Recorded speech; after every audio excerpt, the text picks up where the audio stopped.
There's something happening to men, and most don't realize it until it's too late. It starts with a simple question, one that seems completely innocent, almost casual. So, what do you do? That's how it always starts.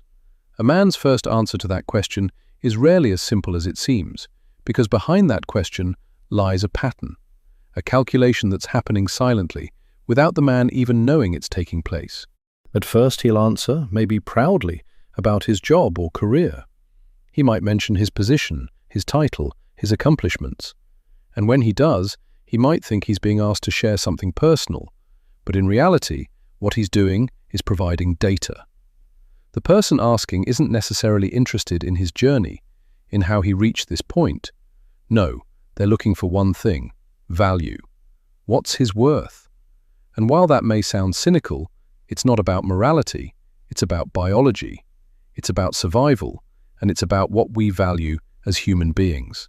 At the core of every interaction, men are being evaluated for their potential. Potential to provide, potential to protect, potential to invest. But that investment doesn't always look the way you think it does. It isn't always physical labor or emotional labor. It's about the numbers, the tangible reality of what you have, and how it can be used. And in relationships, this value isn't always about money. It's about your resources, your time, your energy, and perhaps most importantly, your attention. Let's break it down. When a man says, "I'm an engineer," or "I'm a doctor," or "I'm in finance," what the person asking hears is stability, security, a future. They hear someone who is capable, who can sustain a life and a relationship, who has the potential to offer something solid. But here's the thing. That calculation isn't just based on who he is right now. It's about the future too. What can he offer in the next 5 years, the next 10, the next 20? And how much is that worth? Now let's look at the next step. The questions begin to get a little more personal. They're not just about his career anymore, they're about his history. So, when did you get married? And he answers, "I was married for 15 years, or I was married for 10. And that's when the evaluation intensifies. It's not just about how long he's been married, it's about what he's learned in that time. What did he contribute to the relationship? What did he learn about commitment, loyalty, sacrifice? Was he a good provider? A good partner? This is all subconsciously evaluated. But here's where things get interesting. Because the next question is always the same. How did it end?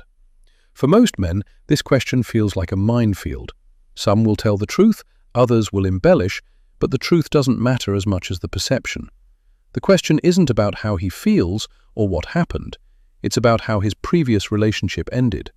Was it clean? Was it messy? Did he leave or was he left? Did he fight for it or did he walk away easily?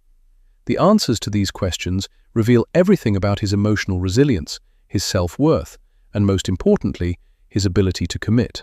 But here's the thing. When you've been married for years, the end of that relationship is often more than just the end of a marriage. It's the end of a chapter in life, a huge life shift that most men don't know how to navigate. The first year of divorce is filled with confusion, second-guessing, loneliness, and a sense of loss that most men won't ever talk about. What happens when everything you've built with someone dissolves into nothing? How do you start over? This is where the cycle begins. The same person who was once everything to you becomes someone else's problem, and you have to rebuild. But rebuilding isn't easy, and when you've been married for years, you begin to realize something unsettling. How much of yourself you lost in that relationship. Because it wasn't just the material things. It was your time, your energy, your focus. You gave it all up, and now it's gone. And no one teaches men how to get that back. As a man ages, the stakes change. You hit 40, 50, and everything shifts. The world moves faster. You feel like time is running out, and yet you're asked to give more than you ever thought possible. The relationships you engage in aren't just about connection. They're about what you can bring to the table. You're no longer evaluated purely on chemistry.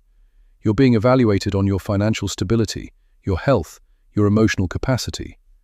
And the pressure of it all can make any man question his place in the world. But the real issue lies in the quiet realization that a man might not have time to rebuild everything he once had. Men in their 40s and 50s are facing a difficult truth. They don't have the time they once had to figure things out. There's no more time for trial and error. Every relationship, every connection, every decision has real consequences. You have to be careful where you invest your energy, because you can't just start over from scratch at 55. It's too late for that. At this age, it's not just about finding someone to love, it's about finding someone who adds value to the life you've already built. But what happens when you get to a point where you can't find someone who adds value? What happens when you realize that the pool of available women is shrinking and the ones who remain don't align with your values? What happens when you feel like your entire future, the life you've built, is at risk of being wasted on something that doesn't work? For many men, the answer is simple. They stop dating altogether. They look around and they realize the system is broken. The system that used to reward effort, that used to encourage men to put themselves out there, is no longer functioning in their favor. Dating apps, social media, the pressure of expectations, it all becomes too much. They see the same cycles repeating. They try, they fail, they try again, and the results are always the same. And here's where the frustration stops. The man who has experienced failure in relationships begins to question everything. What is it that they missed? Was it them? Was it the system? And most importantly, what happens if they just stop trying? You see, for most men, it's not about being afraid of being alone. It's about not wanting to waste time on relationships that don't add value. The older men get, the more they value their time. It's not about validation or attention anymore. It's about peace. It's about choosing a life where they don't have to constantly fight for attention, fight for recognition, fight for love. They just want to live, quietly, with dignity. And that's the part that many people don't understand. Men, especially older men, aren't afraid of being alone.